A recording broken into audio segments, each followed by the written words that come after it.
What's up, guys? Welcome back to Trade with Ricky. In the video before this one, I talked about volatility and how it can affect your portfolio, and if you're a trader, how it can really help you achieve big gains, but it can also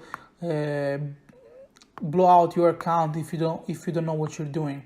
In this video, I'm gonna talk about a major current topic about tariffs and about the risk of having a trade wars and how they can impact your portfolio and how they impact the global economy. So the news was that Donald Trump threatens China with the new tariffs on $200 billion in goods, $200 billion goods in China. This is pretty much a big statement because 4 days before, there was this news that it was about $50 billion, now it's $200 billion. And this basically can escalate very quickly because now China, of course, is gonna reply to this statement, and they already said before that they're gonna reply to this act by imposing tariffs on US goods, and Europe is doing the same as well.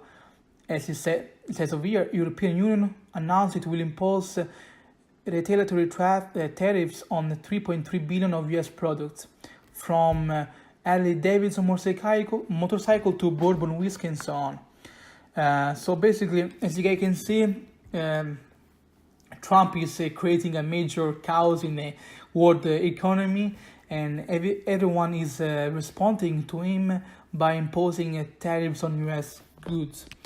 So to explain this concept, I'm gonna use this graph over here.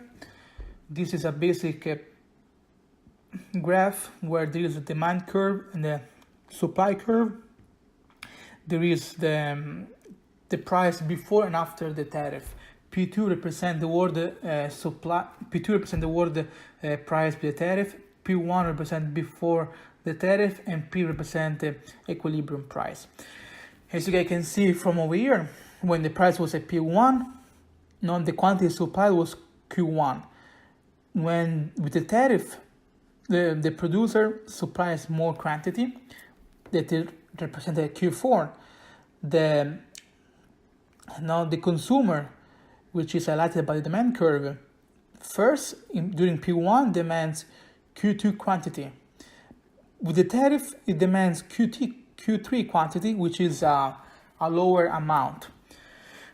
Also, when there is a tariff, it's important to notice the effect on consumer surplus and producer surplus. Consumer surplus is basically what's left over to the consumer after a particular price. In the graph, it's shown by this triangle area, which is below the demand curve and the price. For the producer, it's shown by the area above the supply curve, which is the purple one, and below the price. When there is a higher price, it's logical, easy to understand that the consumer surplus is going to be lower and the producer surplus is going to be higher. So as you guys can see, when a country imposes a tariff, the one that take advantage of the tariff are the domestic producer, and the one that take a hit are the consumer. Are the consumer, because it's easy to understand. I'm gonna make you guys an example. If, for example, during a free trade, U.S. was a major importer of apples from Brazil, and they imported apple from Brazil during free trade were worth $1 a pound, and the domestic one were $1.25. Right, the consumer will of course tend to buy the $1 from Brazil. With the tariff now, one pound of apple from Brazil is $1.50. The domestic apple are unchanged. The consumer is gonna go and buy the apples that are produced domestically at $1.25. So the producer now has higher demand. So the producer surplus is higher. But the consumer, though, has to pay a higher price to buy apples, so the consumer surplus is reduced. So basically that's how it works. But also tariffs, yes, can help the producer in the short term by receiving higher demand for the products, so producing more quantity, no? But in the long term, no, when the world prices line up after the tariff, no, the producer can see higher cost for producing his good, and this will tend to higher prices, and this will tend the producer to maybe cut on the labor in order to afford to produce that good at a particular time. So the imported tariff can lead to higher inflation and higher unemployment rate, because as you guys can understand, taking my example of the apples, before apples were $1, now it's $1.25, so higher price. And if you introduce tariffs for different goods, no, in a major scale, especially goods that are really consumed heavily from the consumer of your own country, if you add up, all this increase in price can lead to higher inflation. And when there is higher inflation, as you guys know, this usually leads to higher interest rates in order to lower down inflation. So it's a chain effect. I'm gonna go over now some history. I'm gonna read briefly this article that's published in Seeking Alpha, and I'm just gonna show you guys what happened when the US introduced the tariffs twice in the last 100 years. And one time was during the Great Depression.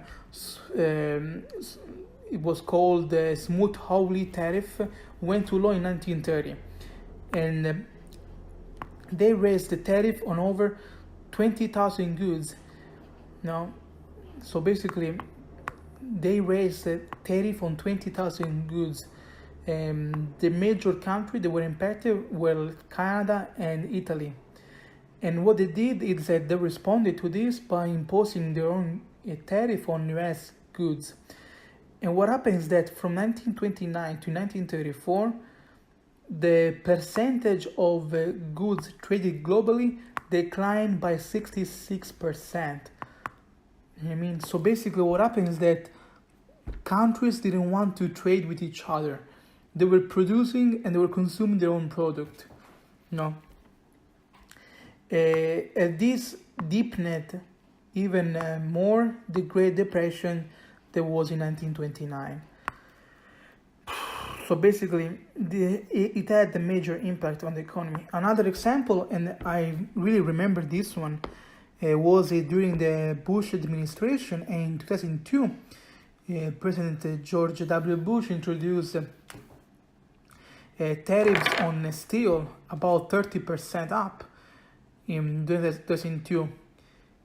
Basically, it didn't have a catastrophic effect economically as the one that I just referred to in 1929, but that's because President Bush, he retreated the tariff in 2003 because major countries like Japan, Italy, Brazil, China, Korea, they went to the World Trade Organization, and basically they asked if it was okay to impose tariff on US goods, because that's what the US did, and they were given the okay. And basically after 1 year or even less, but in 2003, Bush basically stopped the tariff in order to avoid a trade war. But so you didn't see a big economic effect, but there were some effect. For example, in just 1 year, 49% of firms dependent on steel consumption reported difficulties in obtaining steel. 32% of manufacturers, for example automakers, reported delay in production. 90% of firms passed increase steel cost to consumer. So it's really easy to understand how tariff can really create major chaos in the economy. So now what Trump is doing is basically he wants to, like he said this before, it's not like nothing new. Even before he was a president, he always said that he wanted to help and protect the producer, no? And that's what he wants to do. But basically, this can create a chain reaction, and China, Spain, France, Italy, Germany, all the European Union, so all the countries that are going to receive a tariff from US, they're going to reply with a tariff on the US goods. And all of this basically is going to create an increase in price in all those goods that are going to be affected by the tariff. So at the end, as you guys can see, this may lead to higher unemployment, higher inflation, and less consumer surplus. So at the end, basically, you're gonna see higher interest rates if this is gonna really go through. And as you guys know, higher interest rates can usually result in stock market declination. They can lead in a correction and so on. So basically what I'm trying to explain is that tariffs, they tend to help the producer. They tend to they are disadvantage for the consumer. But if they can escalate very quickly and they can impact major countries worldwide and lead to a trade war, this can lead to higher unemployment rate, higher inflation, and so on, and higher inflation. So higher interest rates can be really a major solution to these tariffs. They have a big impact for your stocks, or for your investments in general. So just be aware and pay attention to this news. We're gonna talk about different topics in the upcoming days. It's always important to know what's the effect on your own portfolio when something like this happens. Of course, you will want to buy stocks, like for example, when there was a steel. They're talking about aluminum and the steel tariff on China. You technically will want to buy those steel producer in the US, those stocks, because they're gonna produce more, they're gonna sell more, and probably gonna generate more profit. But in the long term, though, you have to be careful and to see what a trade war can happen, because a trade war can really have a big impact on your portfolio. So in the short term, you want to buy stocks about major steel company, aluminum company, because consumer gonna buy products from them instead of from China. But in the long term, we have to see what happens if there's a trade war. So hopefully you guys understood my major topic today. And leave a comment, a thumbs up, and subscribe to the channel. Follow me on Instagram. And tomorrow, or maybe next couple days, I'm gonna make a couple new videos, and we're gonna keep going with this pace. I'm gonna talk about trading. I'm gonna talk about investing in major topics. Thank you again, guys, and have a wonderful day.